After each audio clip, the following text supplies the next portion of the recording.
व्यापार करने का अधिकार है, पर हमारे संविधान ने किसी को ठगने का अधिकार नहीं दिया। मेरे साथ यहाँ जो बैठे हैं, ये महाराष्ट्र की भूमि के गरीब किसानों के गरीब घरों से ये सारे लोग आते हैं।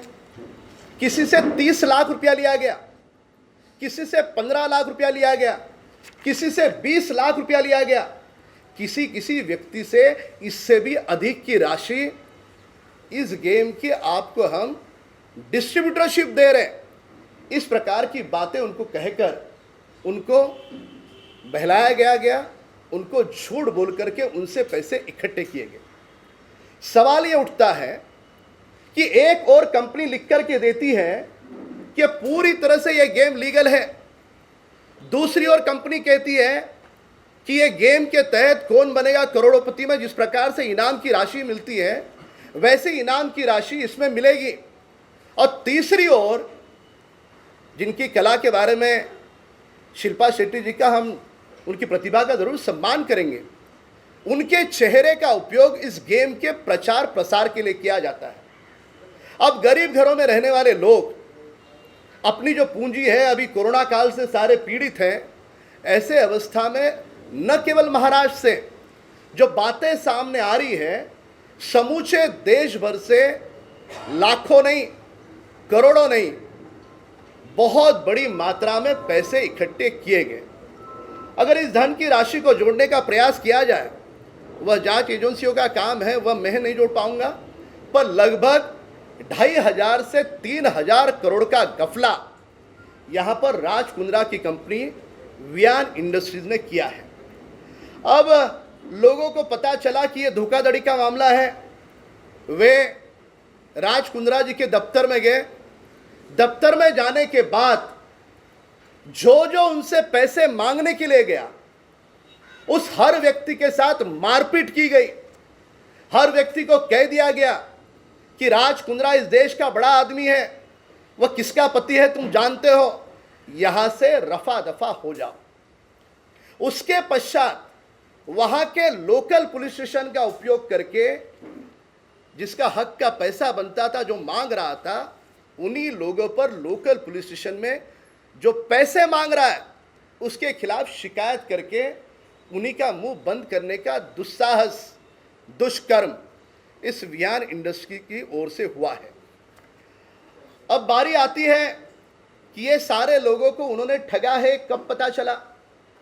इन सारे लोगों ने जब डिस्ट्रीब्यूटरशिप ली और डिस्ट्रीब्यूटरशिप लेने के बाद इन्होंने कुछ दिन तक कुछ लोगों ने चलाया, कुछ लोगों ने चलाया भी नहीं। कुछ लोग ऐसे हैं कि जिन्होंने डिस्ट्रीब्यूटर लेते उन्हें पता चला कि ये तो पूरा ठगने का काम है, उन्होंने राज कुंद्रा जी के दफ्तर में पैसे वापस मांगने शुरू कर दिए। किसी को भी एक पैसा तक इस व्यक्ति ने लौटाया नहीं। हम सवाल पूछना चाहते हैं कि इस प्रकार से गरीबों को ठगने का अधिकार राज कुंद्रा जी को किसने दिया? और जिस जीओडी के गेम की बात वे करते हैं, उस जीओडी गेम के तहत जो इनाम लगने की बात थी, वह इनाम किसको लगे? वह इनाम ये जो गौर गरीब घरों से लोग आए थे, जिन्होंने डिस्ट्रीब्यूटरशिप लेकर के अपने कदमों पर खड़े रहने का प्रयास किया था, कुछ व्यापार करेंगे ऐसे सपने देखे थे, यह इनाम लगा केवल और केवल वियान इंडस्ट्रीज लिमिटेड के जो एम्प्लॉय हैं, उन एम्प्लॉय को यह इनाम लगा। अब यहां पर ये देखिए, यह है विजय। किसके एम्प्लॉय है ये? राज कुंद्रा जी के एम्प्लॉय है, वियान इंडस्ट्रीज लिमिटेड के। इसके बगल में है दीपिका विजय तावड़े, उन्हीं से संबंधित है। उसके बगल है निशा, ऋषभ, रुपेश महाडिक।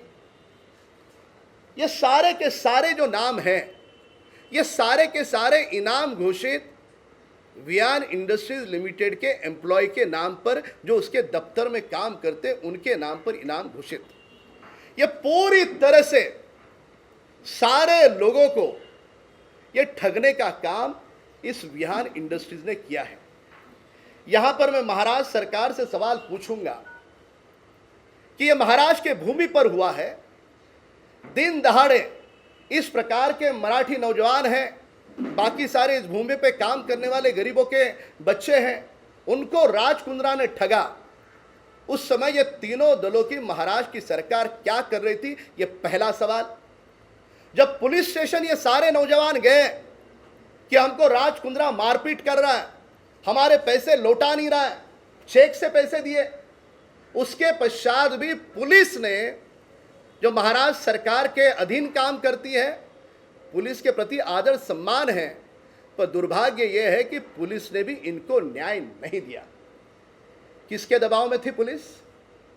पुलिस राज कुंद्रा के विरोध में क्यों नहीं कार्रवाई कर रही थी? किसने उन्हें रोका था? जिन लोगों ने उन्हें रोका था वे नाम देश और दुनिया के सामने आना जरूरी है। हम महाराष्ट्र सरकार से मांग करते हैं कि वे लोग जब पुलिस स्टेशन में गए तो उनको रोकने का दुस्साहस किसने किया? तीसरा सवाल यहां पर है कि केवल महाराष्ट्र से इतनी बड़ी धोखाधड़ी तो गुजरात है, दिल्ली है, अन्य प्रांत है, वहां पर इस प्रकार की कितने करोड़ों रुपए की धोखाधड़ी हुई होगी, यह भी अपने आप में बहुत बड़ा सवाल है। अब सारे लोग ये जो पीड़ित है इस पूरे मामले में, जिन्होंने अपनी धन की राशि गंवाई है, उन लोगों से बात कर सकते हो। इस प्रकार का एग्रीमेंट उन्होंने वियान इंडस्ट्रीज ने लोगों को करके दिया। अब ये एग्रीमेंट में भी जालसाजी देखिए आप, ये एग्रीमेंट ओरिजिनल खुद के पास रखा, ओरिजिनल एग्रीमेंट खुद के पास, और एग्रीमेंट की जेरॉक्स करके उसके ऊपर स्टैम्प मार करके इस तरह से दिया है। अरे 30 लाख रुपए तुम गेम के डिस्ट्रीब्यूटर के दो, डिस्ट्रीब्यूटरशिप के, पर तुम्हें वियान इंडस्ट्रीज लिमिटेड यानी राज कुंद्रा जी की कंपनी तुम्हें ओरिजिनल एग्रीमेंट नहीं देगी, जेरॉक्स पे इस प्रकार से ठप्पे मार के देगी। क्यों जेरॉक्स पे ठप्पे मार रहे थे? क्या छुपाने का प्रयास कर रहे थे? क्या अंदर के अंदर कौन सा गोलमाल था? ये सारे सवाल अपने आप में वियान इंडस्ट्रीज के मंशा पर शक खड़े करते हैं। मेरी मुंबई पुलिस कमिश्नर से और महाराष्ट्र सरकार से मांग है कि यह मामला गंभीर है। महाराष्ट्र के हजारों बच्चों को इस प्रकार से गुमराह करके उनका मेहनत का, पसीने का धन राज कुंद्रा और उनकी कंपनी ने लूटा है, इसकी वे तुरंत जांच करें। जांच करके जो भी तथ्य हैं देश और दुनिया के सामने रखें, और जो आरोपी है वह जेल की सलाहों के पीछे जाए, ये हमारी मांग है। मैं सरकार से उम्मीद करूंगा कि सरकार के लोग इस पे हस्तक्षेप करके महाराष्ट्र सरकार के इन सभी लोग को न्याय दें। यदि आने वाले 3 दिनों के अंतराल में न्याय नहीं मिलता तो सोमवार के दिन हम स्वयं मुंबई के पुलिस कमिश्नर के पास जाएंगे, उनके पास जाकर के न्याय की गुहार लगाएंगे। वे तो एक अच्छे व्यक्ति है, सज्जन व्यक्ति है, काम करने वाले जुझारू व्यक्ति है, पर सरकार के दबाव में आकर यदि इन लोगों को न्याय नहीं मिला तो महाराष्ट्र के गृह मंत्री और मुख्यमंत्री से भी मुलाकात करेंगे। पर जिनका पसीने का, मेहनत का पैसा वियान इंडस्ट्रीज लिमिटेड ने लूटा है, झूठ बोल करके लूटा है, सरकार की अनुमति इस खेल को है ऐसा बोल करके लूटा है, तो वे जेल के कटघरों के पीछे जाए, यह हमारी मांग है। अगर महाराष्ट्र सरकार से अगर न्याय नहीं मिला तो अंततः यह पूरा मामला सीबीआई और ईडी को हम स्वयं लिखेंगे, और सीबीआई और ईडी की जांच करके इस मामले को गंभीरता से लिया जाए, इस प्रकार की मांग करेंगे। मैं यहाँ पर लोगों के नाम बता दूँ, अमित घई है, विशाल तावरे है, विश्वनाथ बोबड़े, गब्बर राजधर, अमित जायसवाल, राघवेंद्र नाइक, प्रवीण शेट्टी, मोरिया एजेंसी, प्रभाकर शेट्टी, संदेश मोरे, मौलिक शाह, गुजरात से भी कुछ लोग हैं, बिंदु परमार, कई सारे नाम हैं। वे सारे लोगों के साथ ये जो सारे दिख रहे हैं, सारे एग्रीमेंट है अलग अलग लोगों के। अब यहाँ पर एक भाई तो सोलापुर से भी आए हैं, ऐसे कई सारे लोग हैं, ये सोलापुर से स्वयं आए हैं, उन लोगों को उन्होंने ठगा है। ये पहला विषय था। दूसरा विषय मैं बता दूं कि 14 अप्रैल के दिन मुंबई के जुहू पुलिस स्टेशन में हिंदी फिल्म जगत की एक बहुत बड़ी अभिनेत्री जो अपने आप में मॉडल करके है, वे जुहू पुलिस स्टेशन में बाकायदा एप्लीकेशन लिख करके खुद की अपनी कंप्लेंट दर्ज करती है। कंप्लेंट केवल दर्ज नहीं करती, जुहू के सीनियर पीआई से लेकर के assistant commissioner, deputy commissioner, additional commissioner, joint commissioner, home minister और यहां तक कि देश के प्रधानमंत्री जी से भी न्याय की गुहार लगाने की एप्लीकेशन दर्ज करती है। अब कहानी में सनसनी देखिएगा। हिंदी फिल्म जगत की बहुत बड़ी अभिनेत्री है। मैंने खुद वहां पर पुलिस अधिकारियों से बात की। अधिकारी ने कहा कि राम कदम जी, आप जो कह रहे हैं वो बिल्कुल सच है, बुनियादी बात है कि उस अभिनेत्री ने कहा कि उस राज कुंद्रा के खिलाफ धारा 376 क्या होती है आप जानते हैं? शारीरिक उत्पीड़न की धारा आई है। बाद में पिनल कोड 384, 415, 420 धोखाधड़ी, 504, 506, 354 ए और B, Indian penal code 67A of information technology act 2008, section 3 and 4 of indecent representation of women act 1986। ये जो महिला है कोई साधारण महिला नहीं है। हिंदी फिल्म जगत की एक बड़ी अभिनेत्री, मॉडलिंग इंडस्ट्री में एक बड़ा नाम, जिनके चेहरे की पूरे देश में नहीं विदेशों में भी पहचान। ऐसी अभिनेत्री स्वयं देश के प्रधानमंत्री जी से लेकर के, उसे विश्वास है प्रधानमंत्री जी न्याय देंगे, सभी को खत लिखती है। हमारा सवाल यह है कि अचानक रातों रात ऐसे क्या हो गया?